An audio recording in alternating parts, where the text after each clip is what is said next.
हमारे YouTube channel भक्ति सरता पर आप सभी का हार्दिक स्वागत है। तो आज हम आपको श्री राम की बहन देवी शांता के बारे में कुछ रहस्य बताएंगे। तो भक्तों, हमारे चैनल को सब्सक्राइब करना ना भूलें और दबा दें बेल आइकन को, जिससे कि आने वाली वीडियो का नोटिफिकेशन आप तक पहुंचता रहे। श्री राम के माता पिता और भाइयों के बारे में तो आप सभी जानते हैं। बहुत कम लोगों को यह मालूम है कि राम की एक बहन भी थी जिनका नाम शांता था। वे उम्र में चारों भाइयों से काफी बड़ी थी। उनकी माता कौशल्या थी और उनका विवाह श्रृंगी ऋषि से हुआ था। इस वीडियो में हम श्री राम की बहन शांता और उनके पति की पूरी कहानी बताने जा रहे हैं। शांता महाराज दशरथ और कौशल्या की बेटी थी। इन्हें अंग देश के राजा रोमपाद और कौशल्या की बड़ी बहन बरसिड़ी ने गोद लिया था। बरसिड़ी की भी कोई संतान नहीं थी। एक बार बरसिड़ी अपनी बहन से मिलने अयोध्या आई थी, तो बरसिड़ी ने शांता को गोद लेने की इच्छा जताई। तब महाराज दशरथ ने उन्हें गोद देने का वचन दे दिया।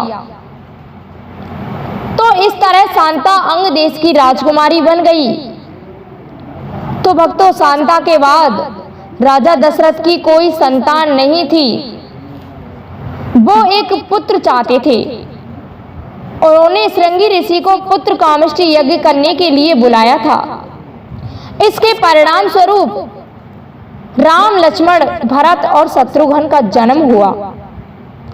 शांता को वेद कला और शिल्प का अनूठा ज्ञान था। वो बहुत ही सुंदर थी। एक दिन राजा रोमपाद शांता के साथ बातचीत में व्यस्त थे। तो भक्तों, तभी क्या हुआ, एक ब्राह्मण राजा से मिलने के लिए आया था। वह ब्राह्मण खेती में मदद मांगने के लिए आया था। तभी रोमपाद ने ब्राह्मण की याचना पर कोई ध्यान नहीं दिया, क्योंकि वे तो अपनी पुत्री से बात करने में व्यस्त थे। तभी वे ब्राह्मण वहां से चले गए और इंद्रदेव भी अपने भक्त के इस अपमान से नाराज हो गए। इसीलिए वहां मानसून के मौसम में बहुत कम वर्षा हुई। सूखा पड़ने से वहां हाहाकार मच गया। तभी इस समस्या से मुक्ति पाने के लिए राजा रोमपाद श्रृंगी ऋषि के पास गए।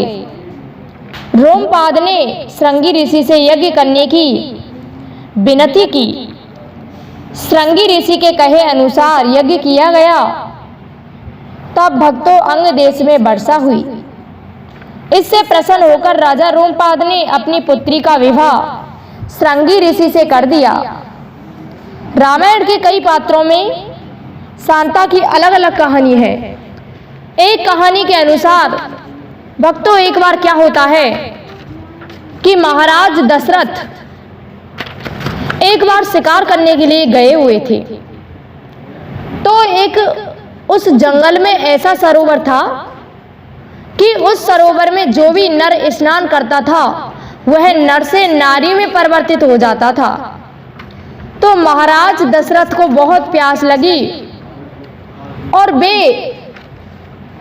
उस सरोवर में घुस गए पानी पीने के लिए। तो भक्तों, एक विचित्र घटना हो गई कि महाराज दशरथ नर से नारी में परिवर्तित हो गए। महाराज दशरथ नारी बन गए। अब तो महाराज दशरथ जब बाहर निकले तो वे बहुत जोर से रोने लगे। तो वे बैठ गए एक वृक्ष के नीचे। उसी समय क्या हुआ कि अंग देश के राजा रोमपाद शिकार करने के लिए आए हुए थे। वे वहां पहुंचे राजा दशरथ के पास, और जब उन्होंने राजा दशरथ के नारी स्वरूप को देखा तो वे उस पर मोहित हो गए और कहने लगे, हे सुंदरी, तुम इस जंगल में क्या कर रही हो?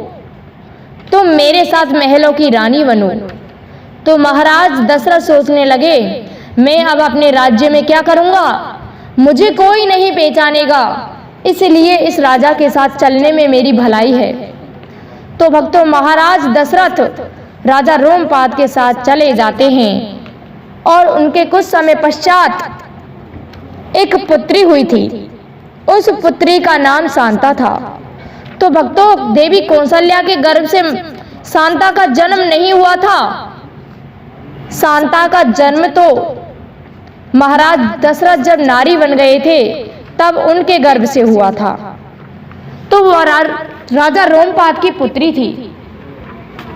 इस तरीके से शांता एक प्रकार से माता कौशल्या की पुत्री नहीं थी, वे तो दशरथ के गर्भ से जन्मी थी। और भक्तों, तब उन्हें सुमंत जी लेकर के गए अपने राज्य में। उसके बाद उन्हें एक पुत्र हुआ जिनका नाम श्री राम हुआ। उनके 4 पुत्र हुए थे। तो इस प्रकार से हमने ये आपको देवी शांता का रहस्य बताया है। इनका विवाह श्रृंगी ऋषि के साथ हुआ था और श्रृंगी ऋषि हिरणी के गर्भ से जन्मे थे। भक्तों, यदि आप हमें कमेंट करेंगे तो हम आपको अवश्य बताएंगे कि श्रृंगी ऋषि का जन्म कैसे हुआ, वे किस तरह हिरणी के गर्भ से जन्मे थे। तो हम समझते हैं आज की यह वीडियो आपको हमारी पसंद आई होगी। तो धन्यवाद, मिलते हैं अगली वीडियो में। हमें कमेंट करके जय श्री राम अवश्य लिखें। धन्यवाद।